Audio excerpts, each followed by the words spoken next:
6-year-old Setsuko Thurlow was sitting quietly in her classroom in Hiroshima on the morning of August 6, 1945. Without warning, a blinding white flash lit up the sky, so bright that many survivors later said it felt as if a second sun had appeared above the city.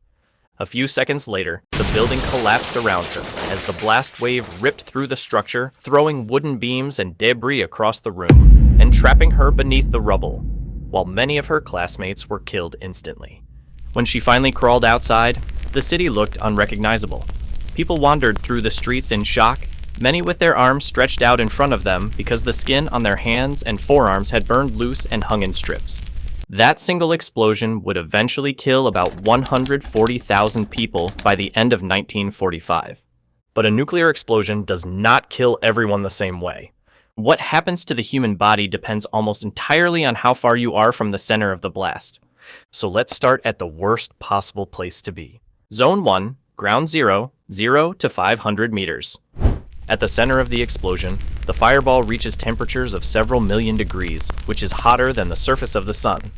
Within less than a second, the expanding sphere of plasma engulfs everything nearby. The human body is roughly 60% water. At these temperatures, that water instantly vaporizes into steam.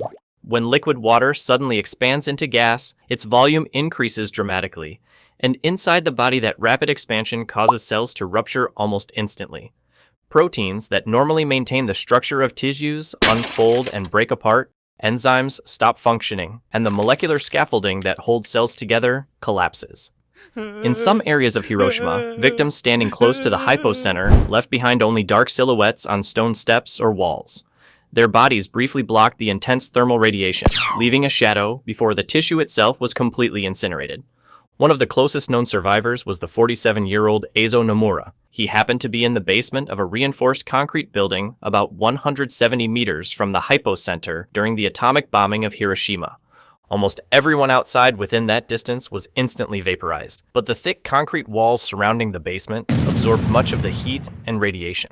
Not receiving any damage from the collapse of the building was a pure stroke of luck. When Nomura finally climbed out, the entire district around him had effectively disappeared. He lived on till the ripe age of 84 and passed away advocating for denuclearization of the whole world.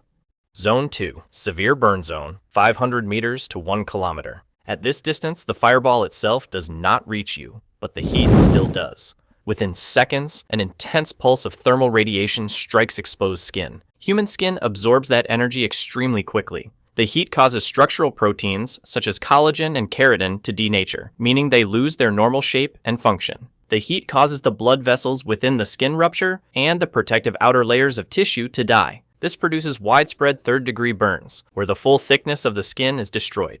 Without intact skin, the body rapidly loses fluids and electrolytes, which can lead to dehydration, shock, and infection. Many survivors described seeing people walking through the streets, holding their arms away from their bodies, because the burned skin had loosened and peeled away in large sheets. Everyone was thirsty and begging for water, but no matter how much water they drank, it wouldn't quench their thirst. Zone 3, Blast Injury Zone, 1 to 2 kilometers. In this zone, most of the deaths occur either due to thermal radiation or the blast wave. Blast wave is essentially a moving wall of compressed air, carrying enormous pressure and traveling faster than hurricane winds. When this pressure wave hits the body, the organs most vulnerable are those that contain air. In the lungs, millions of microscopic air sacs called alveoli are responsible for exchanging oxygen with the bloodstream. The sudden pressure change can rupture these delicate structures, causing bleeding into the lung tissue and making it difficult to breathe. The same pressure wave can also rupture the eardrums and damage blood vessels throughout the chest. At the same time, buildings collapse and fragments of glass, metal, and concrete are accelerated through the air like bullets. The winds behind the blast can exceed hundreds of kilometers per hour, strong enough to throw people across streets or slam them into nearby structures. Zone 4, Radiation Zone, 2 to 4 kilometers. Further away, people may survive the blast and burns, but still receive a dangerous dose of radiation in the first few minutes. High-energy gamma rays and neutrons pass straight through the body and damage DNA inside cells. Cells that divide frequently are especially vulnerable because they are constantly copying their genetic material. When the original material is damaged, the copies are either not made or are damaged as well. Two of the most sensitive tissues are bone marrow, which produces blood cells, and the lining of the intestines, which renews itself every few days. When radiation damages these cells, the body gradually loses its ability to replace them. Within hours or days, victims may develop symptoms of acute radiation sickness. Nausea and vomiting often appear first. Then, the intestinal lining begins to break down, allowing bacteria from the gut to enter the bloodstream and cause severe infections. At the same time, damaged bone marrow stops producing white blood cells, weakening the immune system. One of the most well-known victims associated with radiation exposures was Sadako Sasaki. She survived the explosion as a child, but a few years later, she developed leukemia linked to the radiation she had been exposed to. While hospitalized, she began folding paper cranes, hoping to reach 1,000, driven by a Japanese legend that whoever folded 1,000 cranes would be granted a wish. Her wish was simply to live. She died at the age of 12 before she could finish folding the 1,000 cranes. After she passed away, her classmates finished the count to 1,000.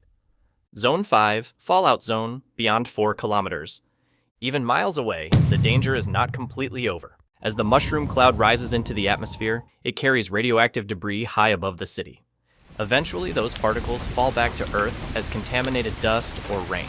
After the Hiroshima explosion, survivors described something they called black rain, dark droplets filled with radioactive ash falling from the sky. Many people drank the rainwater or inhaled the contaminated dust without realizing the danger.